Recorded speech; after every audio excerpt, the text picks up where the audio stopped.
span. Getting on to somewhere near 8 feet across is quite normal for a lot of eagles, but the reality is there are only 3 contenders for the largest eagle, and it's based on body weight.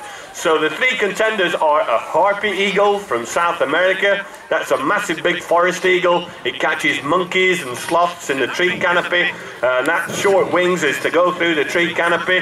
There's something called a Philippine monkey-eating eagle, which I always think is fairly self-explanatory. And then you've got this magnificent creature here, which is a Steller's sea eagle, a Steller's sea eagle. And these are from eastern Russia, Japan and Korea. There's a peninsula called Kamchatka, the Sea of Hokkaido.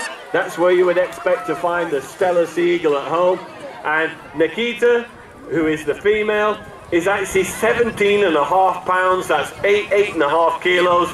Marvin, slightly smaller model, he's about 11.5 pounds. And the birds of prey are really quite interesting actually, that they're different sizes. And the reason that males and females are different sizes is so they can coexist in an environment and not run out of food. So I'll explain that. So if you live in a really wild, barren area where food is hard to come by, the male catches smaller food, the female catches larger food, and that way you don't run out of the same size of animal to eat. And these are fish eaters, like the bald eagle. They pull fish off the surface of the water, but I'm sure most of you have noticed that serious tin opener on the front of their faces, and that is designed for eating frozen meals.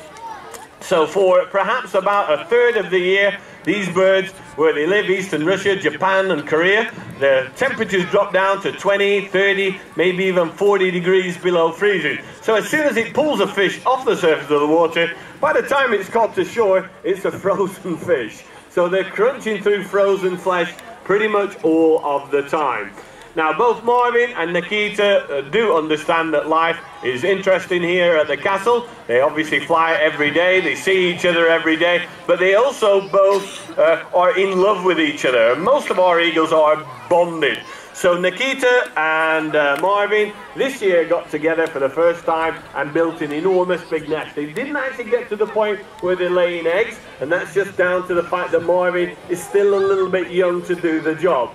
Now what we're going to try and do in a minute is get Marvin back over here, and then we're going to send James, who's on the top of the steps there, to the top of Guy's Tower. Off you go, James. Now you may be thinking to yourself, ooh, we're going to be ages, it took me hours to get to the top of those steps.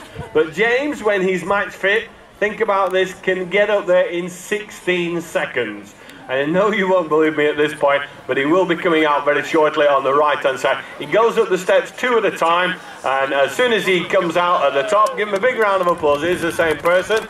You can see both of the birds now are on their way up to the top of the castle. So Nikita is the first to go. She's got this little bit of fresh air blowing up here. Marvin is powering his way across also, trying to find that lift, letting the wind do the work. Marvin has the advantage today in that he's lighter than Nikita, but Nikita has done her job. She's got the height and has made it to the top. Marvin's still got another little round to go, I think, but he's also made it to the top. Give them both a big round of applause. Very great day for flying. Now, when you are a super tanker in the world of eagles, then your life can be quite interesting. I guess being big means that they can go many days without food, but being big has its advantages and disadvantages. Disadvantages, super tankers don't slow down very, very well. When they're taking a fish off the surface of the water, then they generally will slam in at high speed and smash into the fish and use that momentum to pull the fish off the surface of the water. What I'm going to do now, I'm going to land both of the birds on this stationary point here. And you can see I put, these are actually dead. I can see somebody over there who's going like, what's it called? This is a dead baby chicken. It's called Frank. Okay, so I'm going to pop this in. There's 1, 2, 3, 4 already, and you can see the birds are both sitting on the top of the castle going like, do you know how hard it was to get up here? The pay and conditions here at Warwick Castle are awful. And they actually know genuinely how much food they're going to get every day. So when I put this next one out, you can see that Marvin is on his way in. That's enough for Marvin. He doesn't need quite as much as Nikita. You will laugh at the air brakes. He's a bit like the child that has no idea how the brakes work on his bike.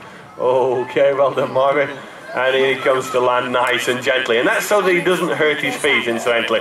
If he was landing on a rock and took the skin off the sole of his foot, then of course he would get an infection, and that could possibly be the end of his life, as he has no antibiotics in the wild. So they do try and look after themselves. They're not going to smash into things. They're not going to hurt themselves if they can get away with it. And they generally rock and roll from one side to another, and that's just to slow themselves down so that they don't hurt themselves. But Nikita is even larger. Nikita really does often sort of wibble and wobble from one side to another. It's very often sort of is very comical to look at, but it is quite normal and natural. And you can see it looking at me and going like, come on, keep going with those dead chickens. I really want an extra one. There we go. So that is about as exciting as it's going to get. I'm going to take this one back, okay? And off she goes. So she's on her final approach, and again, she'll come in and land into the wind, and that's so that all of her tail can steer and maneuver her way around. It's going to be quite... You've gone too far, I think, there. You've gone too far. You're going to get caught in that draft there. Well done. Okay, well that was mildly professional. Okay, let's give all the birds a really big round of applause. They've done a great job for us. If you've enjoyed that show, then you'll definitely want to come to the second show. We've got a completely different team of birds for you to see flying. We're going to fly Archie's son, Henry, a baby bald eagle from last year. We've got an Egyptian vulture, massive big owl. We've got an Andean condor with a 10'6" wingspan, which is the biggest bird of prey in the whole world. And then there's going to be 8 or 9 black kites dancing around the sky. So that's at 2:30. Do enjoy your day here at Warwick Castle. Thank you very much for coming along. And thank you, children, for being nice and quiet. Thank you.